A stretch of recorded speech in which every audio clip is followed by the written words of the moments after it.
Adding fractions is really a piece of cake. If we have the same denominators, then all we have to do is add the numerators together. For example, 1/3 plus 1/3 gives us 2/3. It's that easy. But now you're probably asking yourself, well, what do we do if we don't have the same denominators?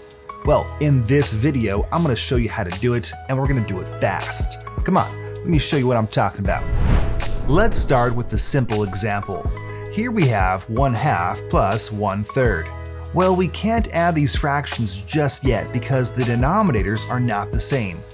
And this is because they're different sized pieces.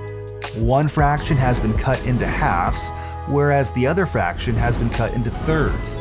Since the pieces are not equal in size, we cannot add just yet. So what we need to do is cut more pieces so that they're all equal in size. To do this, we need to find the least common multiple of the denominators, also known as the LCM. So, the multiples of 2 are 2, 4, 6, 8, 10, 12, and so on, and the multiples of 3 are 3, 6, 9, 12, and so on. Notice that they both share some common multiples, but here the least common multiple is 6. So now we'll rewrite the fractions so that the denominators are both 6. For the first fraction 1/2, we can multiply both the numerator and denominator by 3. That's going to give us 3 out of 6. And for the other fraction 1/3, we can multiply the numerator and denominator both by 2. That's going to give us a 2 over 6. And now that the denominators are the same, we can just add together those numerators. 3 plus 2 gives us 5. So 1/2 plus 1/3 gives us 5 out of 6. And there we have it. Let's heat things up and take a look at another example. Here we have 2/5 plus 1/6. Notice that the denominators are not the same, so we're going to have to rewrite them.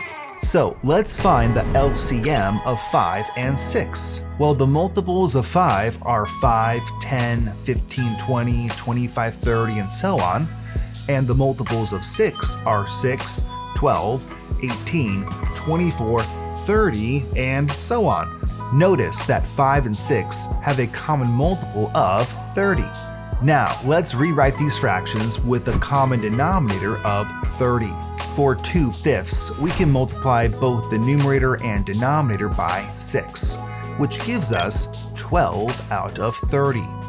And for 1/6, let's multiply both the numerator and denominator by 5. This will give us 5 out of 30. Now that we have the same denominators, let's add together the numerators. Well, 12 plus 5 will give us 17. So, 2/5 plus 1/6 will give us a final answer of 17 out of 30. And there we go. Hopefully now you're starting to see that adding fractions isn't too bad. All we need to do is get a common denominator and then add up those numerators. Well, if you found this video at all helpful, then please hit the like button and subscribe to my YouTube channel. I'll see you guys next time.